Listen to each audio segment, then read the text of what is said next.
Kembali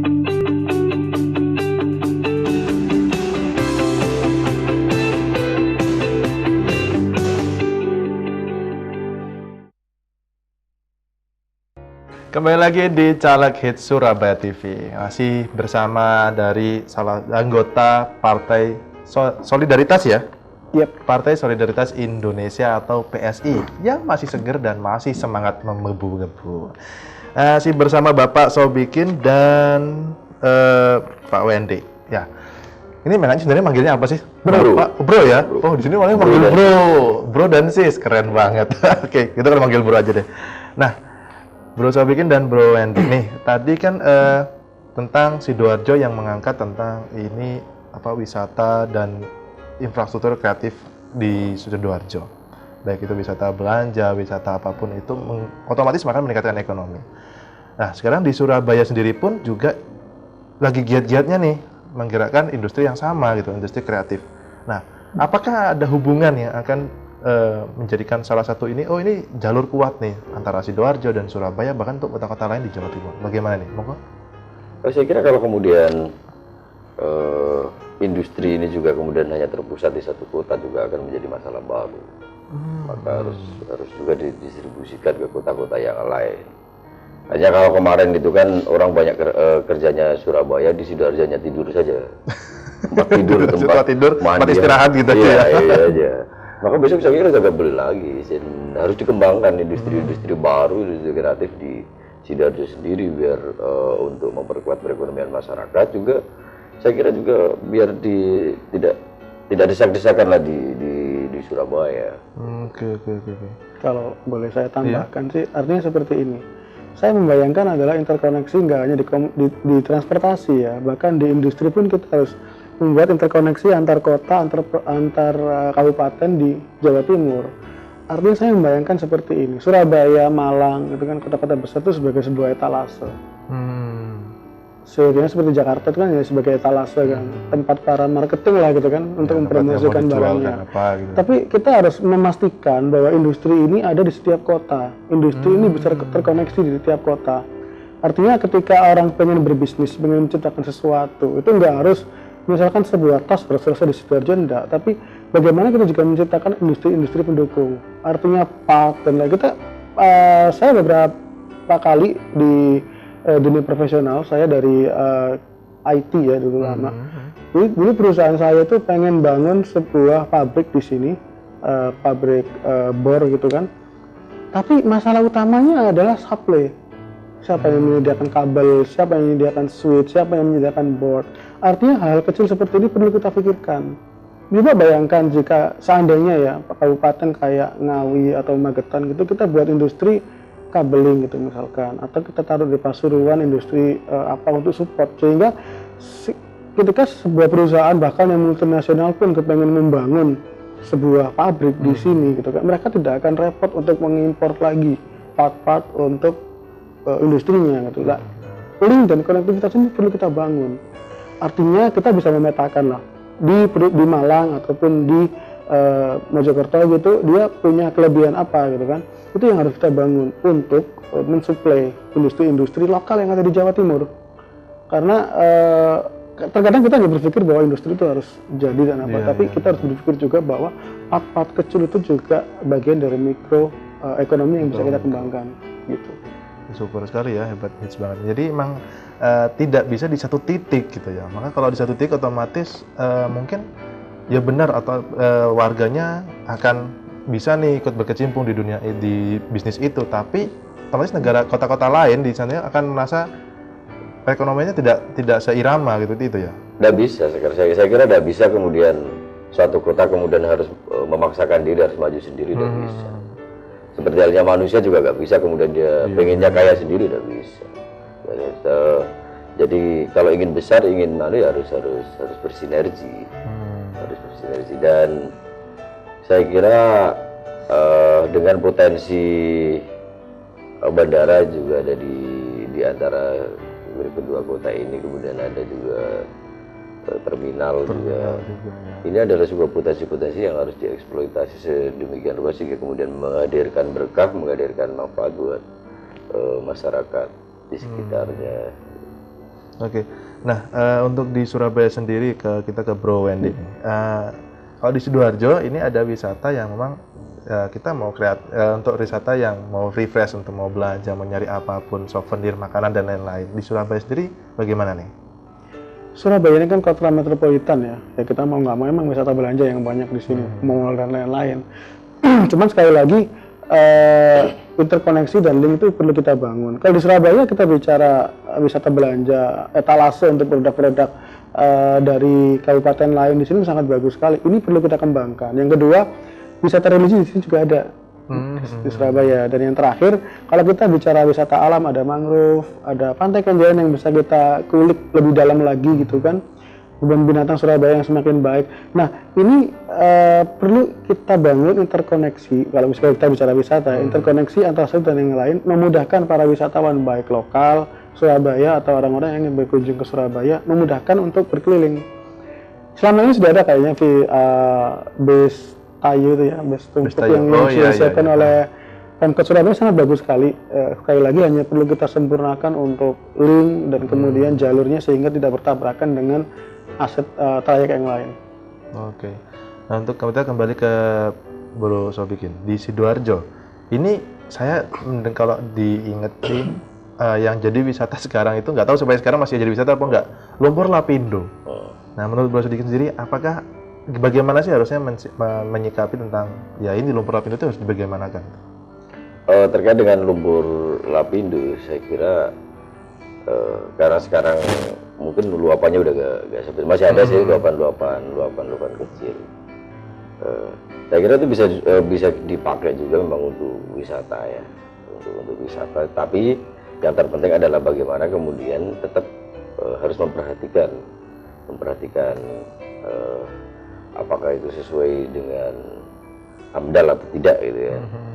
Jangan sampai kemudian karena ambisi untuk kepentingan ekonomi, ambisi untuk kepentingan ini itu, dan kemudian menafikan atau melupakan kepentingan-kepentingan yang lain, sehingga kemudian pengennya mendapatkan berkah tapi justru menjadi musibah. Ya. Seperti yang kemarin bagaimana ketika gas itu dieksploitasi dan kemudian tidak sesuai dengan prosedur dan seterusnya, dan akhirnya kemudian mendatangkan berkah. Jadi kalau menurut saya adalah lumpur Lapindo itu bisa saja kemudian dipakai selama itu sudah dipakai untuk wisata atau yang lain, selama sesuai dengan AMDAL atau tidak merusak lingkungan. Merusak lingkungan ya, oke. Nah, pemirsa, kita akan menanyakan nih, seperti apa sih visi misi dari Bro Sobikin dan Bro Wendy ini. Jadi mengangkat dari dapilnya masing-masing kota Surabaya dan Sidoarjo. Kita ke Bro Sobikin dulu nih. Kira-kira apa sih visi misi dari Bro Sobikin tentang Indonesia, khususnya untuk dari dapil Sidoarjo sendiri ini? Kami dalam pencalekan ini punya tagline ya, kami ingin membangun arus baru perubahan di Sidoarjo. Kami ingin ada model ya, ada bagaimana kemudian ada Sidoarjo baru yang ramah lingkungan, yang bersih, dan tentu tidak hanya bersih secara fisik, tapi juga bersih dari korupsi, dari macam-macam ya. Saya berharap bahwasanya ke depan bahwasanya Sidoarjo itu akan menjadi sebuah kota yang benar-benar maju ya, yang benar-benar kemajuan. Maka di samping nanti kita orientasikan menjadi kota industri kreatif, juga adalah kota pendidikan. Kota pendidikan. Jadi ini saya kira tidak banyak difikirkan ya, belum banyak difikirkan oleh orang bagaimana kemudian Sidoarjo ini menjadi kota pendidikan juga. Dan itu saya kira sangat menarik karena dekat dengan Surabaya dan juga dekat dengan bandara, dekat dengan Bungurasi dan seterusnya. Sudah tidak ada kendala lah untuk infrastruktur. Oke. Nah, dari pendidikan itu, dari Sidoarjo mau diangkat tentang kota pendidikan, otomatis apa sih yang mau jadi perhatian utama dari dunia pendidikan di kota Sidoarjo sendiri? Pendidikan tentu karena tadi biar match ya, biar match dengan dengan kebutuhan yang awal tadi itu bagaimana kemudian membangun industri kreatif, maka nanti yang lebih banyak adalah pendidikan life skill.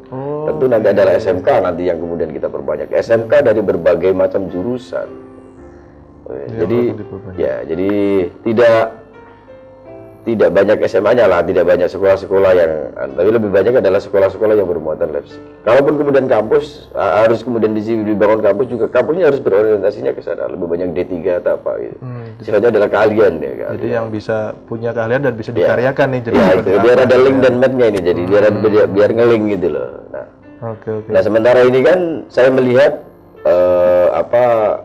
belum ada link and match-nya ini, jadi antara dunia pendidikan dan dunia usaha ini.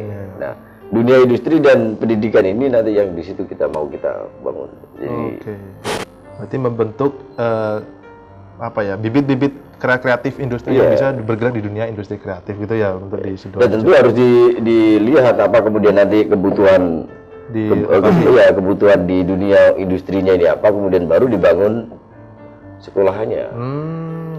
Jangan sekolahannya dulu, tapi nggak tahu pasarnya apa gitu. Jadi dipastikan pasarnya, baru kemudian kita penuhi dengan kita siapkan SDM-nya melalui lembaga pendidikan atau SMK tadi. Hits banget ya dari Bro Sobikin ini. Sekarang kita beralih ke Bro Wendy. Gimana nih untuk visi-misi dari Bro Wendy sini untuk Surabaya?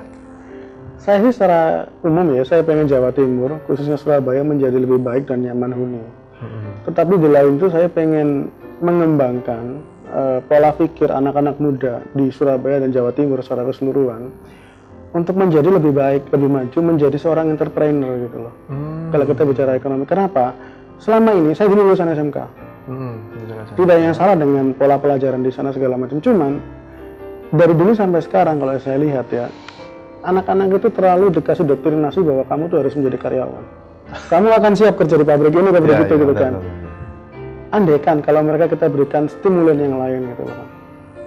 Bahwa kamu mikir, kalau kamu menjadi kepala ayam itu lebih baik daripada budut gajah. Iya, betul. Iya kan? Benar. Dan ketika kita menciptakan satu entrepreneur dengan satu karyawan misalkan begitu, itu adalah satu tolak dari mikroekonomi yang di beberapa tahun yang lalu menyelamatkan negara kita dari krisis ekonomi. Iya kan? Iya, benar. Nah, artinya ini perlu kita pupuk. Nah, itu bisa dipupuk dengan cara apa? Kita bikin industri kreatif seperti yang dibicarakan Bro Sobikin tadi. Kita bikin tambahan-tambahan stimulan. Artinya kita jamin mereka, oke, kamu punya ide apa, bikin apa gitu kan. Walaupun ada sebuah part atau sebuah produk yang bisa kita linkkan di industri yang lebih besar. Jadi kita harus bisa maksa dong. Industri besar yang masuk ke Jawa Timur, kamu harus bisa ngambil 50% dari industri lokal. TKDN ya, tingkat dalam negerinya.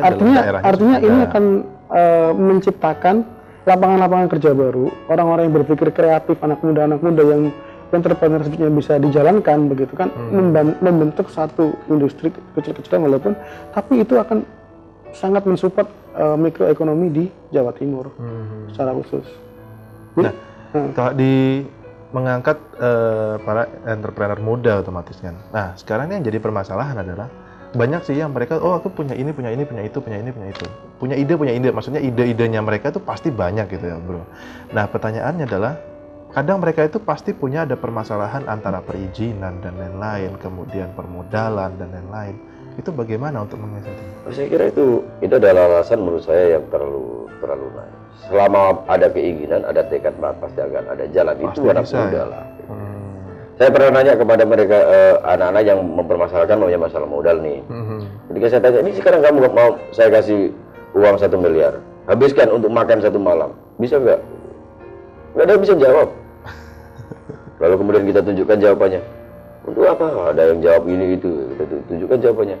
Kita belikan burung aja yang menang kontes, yang harganya miliaran, kemudian kita potong, kita goreng, habis di 1 malam aja.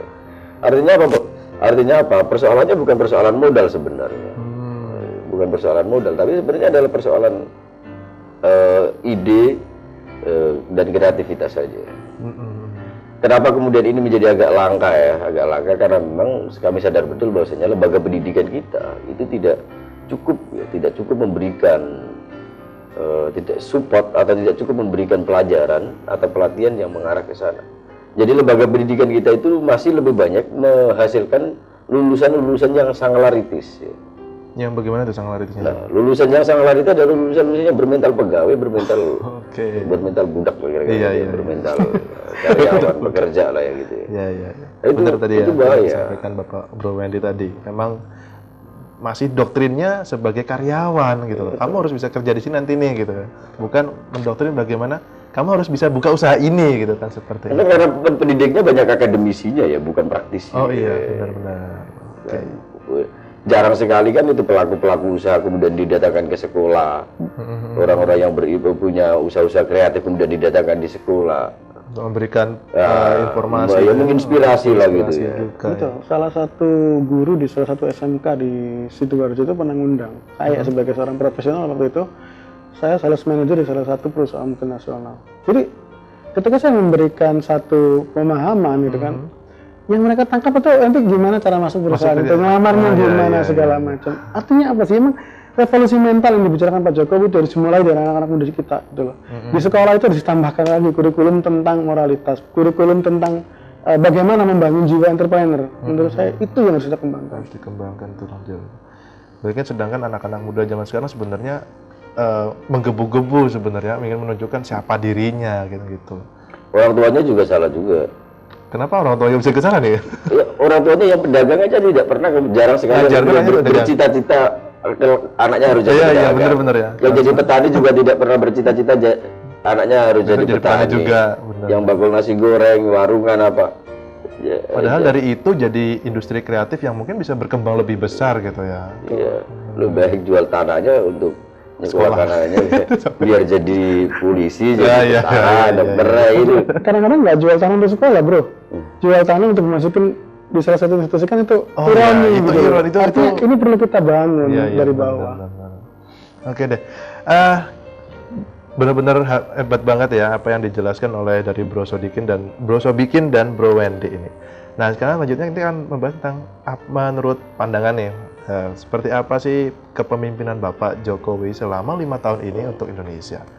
Jadi kira-kira pendapatnya bagaimana sih dari masing-masing? Jangan dijawab dulu, kita akan jawab itu nanti di segmen selanjutnya. Tetap di Caleg Hits Surabaya TV.